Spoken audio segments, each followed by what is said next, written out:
France is considered the culinary capital of the world, I think, and is known for taking the humblest of ingredients and elevating it to an art form. I mean, this is the country that took snails and turned them into escargot and made it a delicacy. And we're not going to be talking about those kind of foods today. So last week, Brittany's weather gave us a real whooping between first a snowstorm and then a really hideous rainstorm that did quite a bit of damage. And update on that, the pool walls have been fished out of the water and the repair plan is in progress. This week, it's been autism that's been giving us a whooping. And as if you've been following the channel, you know that we have an adult son with autism that needs 24-hour care. And sometimes he gives us a run for our money. And this week is one of those weeks. And really, the destructive power of a week of hard-going autism isn't that different from the destructive power of some of the weather we've been having. And the response plan isn't so different either. We kind of hunker down, and you know how I like to hunker, and we bake. Which brings me to this week's topic, which is the unexpected comfort foods I've discovered here in France. So today I'm sharing a bunch of new to me foods that ended up being kind of comfort foods or unexpected discoveries here in France. And so, quick disclaimer, this is not haute cuisine. This is not the best that France has to offer. This is your really basic mall panda, instant gratification, better than it deserves to be kind of food. So, pizza vending machines. I'm starting with those because I'm sure they exist in other places, but there weren't any where we lived before. And we certainly didn't expect them to be the great find that they have been. When people come to visit us from home, they want to see Le Mont Saint Michel and a pizza machine. Okay, so why on earth would we eat pizza from a machine when we literally live in France? So again, it's the autism thing. Our son isn't completely on board with French standards around opening and closing times of businesses, places not being open on Sundays or holidays. And in addition, his frame of mind isn't always conducive to taking him into a busy restaurant. So for that, the pizza machines have been a godsend for us. We can grab one and hit the beach and everyone's happy. There are often 10, even 12 pizzas to choose from. They can be cooked in the machine or you can take it cold and bake it at home. And honestly, if anything sort of fell into the category of better than it should be, it's these pizzas. They're definitely better than any of the take and bake that I've ever bought from a grocery store, and they're better than some takeout for sure. We've become experts on where they are and which brands we like better than others. We have a soft spot for Gang of Pizza. That may be, maybe it's the bullet holes on their logo. Maybe it makes me feel like I have street cred or something. So, subcategory in the better than it should be pizza division is our favorite flavor or favorite kind of pizza, which is the cheeseburger pizza. And that, in addition to ground beef and cheddar cheese and tomatoes, has pickles and secret sauce like you get on a Big Mac. And it shouldn't taste as good as it does. I don't even like cheeseburgers in real life, but maybe there's some kind of French voodoo magic going on here because there's something about this pizza that just works for me.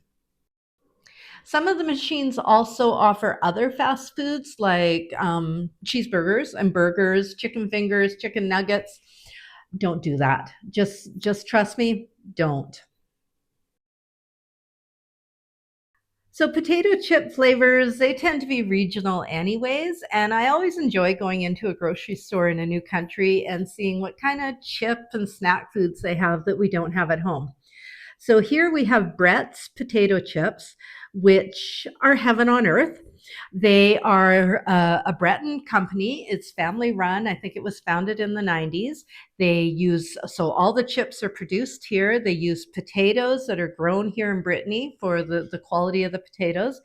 And they are Amazing. At last count, I counted 48 different flavors of these chips. Normally, I don't even like potato chips, but these are just, they're heaven on earth. And really, they kind of don't belong on this list because they really elevate potato chips to a whole new level.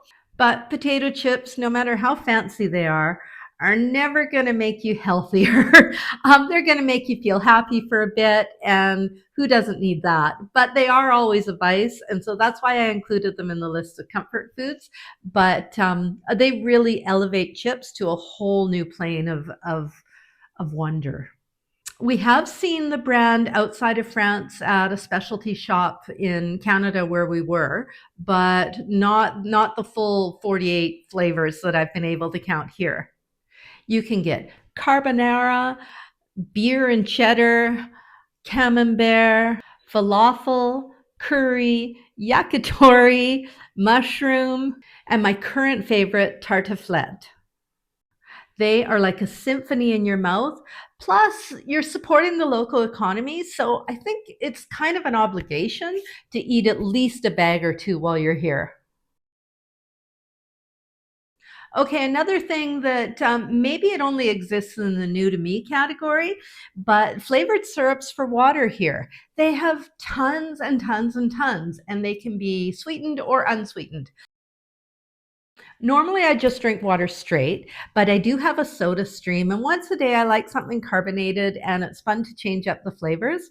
And these syrups are amazing. You can get grenadine and cassis and raspberry and strawberry and mojito and lemon and lime. And my current favorite is peach, the unsweetened, is so good carbonated. You can also order it in restaurants with your water, a shot of flavoring to jazz it up a bit. The Wookiee also likes flavored drinks, and he's partial to cassis right now. Okay, I am passionate about peanut butter. In the old days, it wasn't as easy to find in Europe because it's very much a North American thing. But because of globalization, it's in all the grocery stores now. It's not hard to find. You don't find as much of other peanut butter flavored things. So Reese's candy, I don't think I've seen. Peanut butter ice cream, definitely haven't seen that. But you can at least get peanut butter and build on that. But I don't know who came up with this, but great minds still walk among us. Peanut butter flavored bugles. I'm pausing for a moment of silent wonder here. I'm not holding these up because these are a well of nutritional greatness. They are a deliciously fatty, deep fried, peanutty party in your mouth. I was researching online to see if these exist anywhere else, and I couldn't find anything.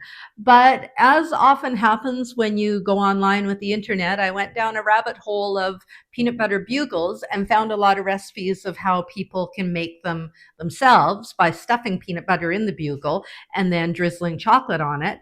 And I went, aha! What could be better than a peanut butter bugle, but a peanut butter bugle with chocolate on it? So I'm giving that a try right now. Basically, I just need to melt a bit of chocolate chips with a little bit of coconut oil, and I'm going to drizzle it over the bugles and then let them cool, and we'll see how it comes out. All right, moment of truth. Mmm, mmm.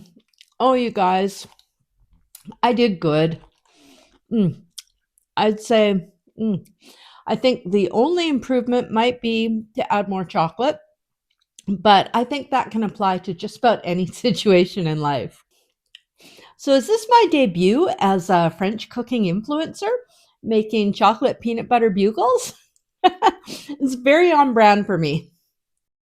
So, last on my list is a French comfort food to me that I've adopted, and it's definitely the most enduring.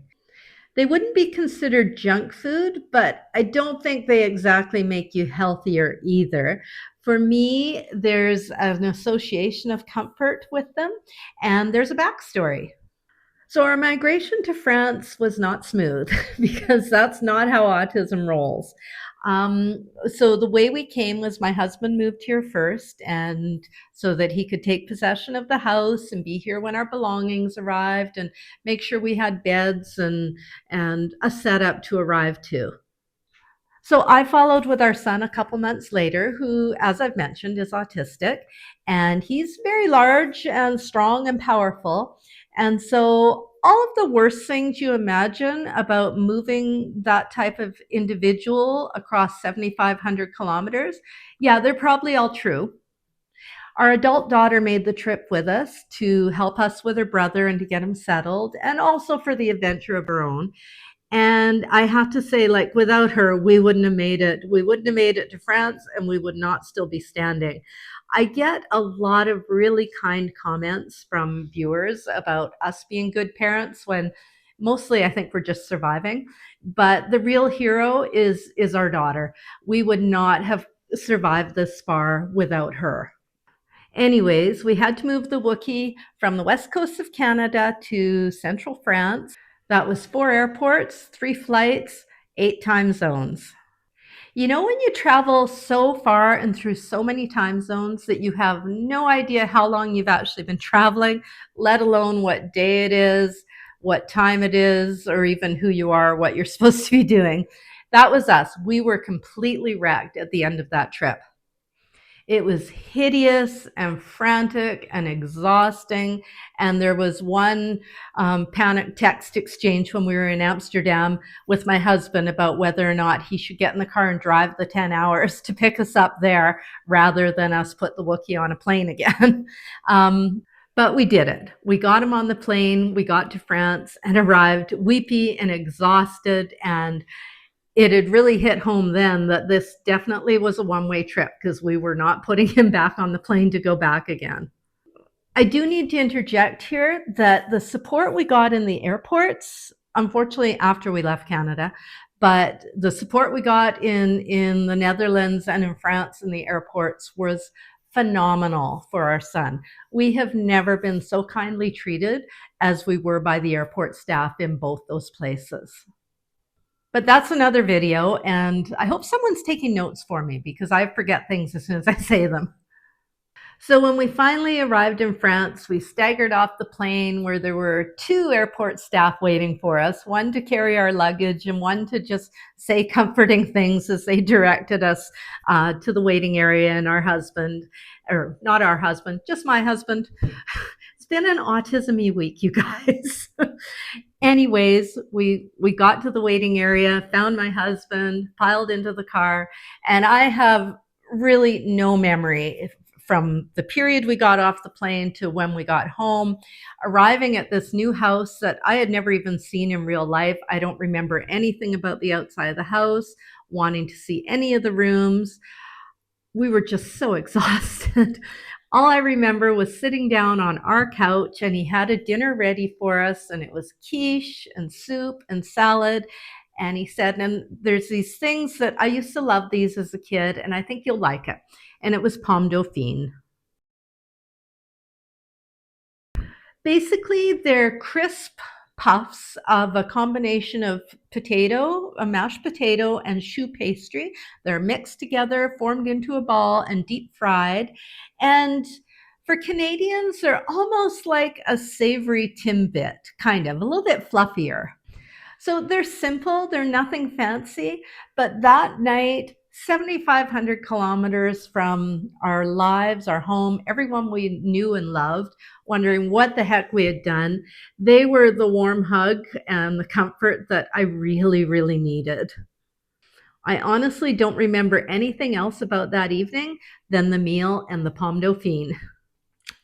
Ever since, we always keep a bag on hand in the freezer. So when we don't know what to cook and we're parceling things together, well, we've got some of this left and some of this, and my husband will say, and oh, I can make a bit of pomme dauphine.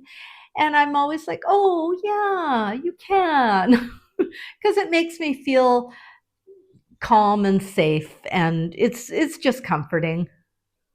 And along with quiche and salad and soup, pomme dauphine are always on the menu when we welcome a guest from home, just before we tuck them off to bed to sleep off that really, really long journey. So that's it for me. If you enjoyed the video, I'm really glad because heaven knows we all need something more to smile about these days. If you didn't enjoy it, I totally get it because I annoy myself a lot of the time. But hopefully, anyone who was annoyed is long gone and kept scrolling because seriously, do you know what my family would give for the ability to just scroll past me when I get going? So have a good week and tell me in the comments about your favorite comfort foods or too embarrassing to admit culinary vices. There is no shame here.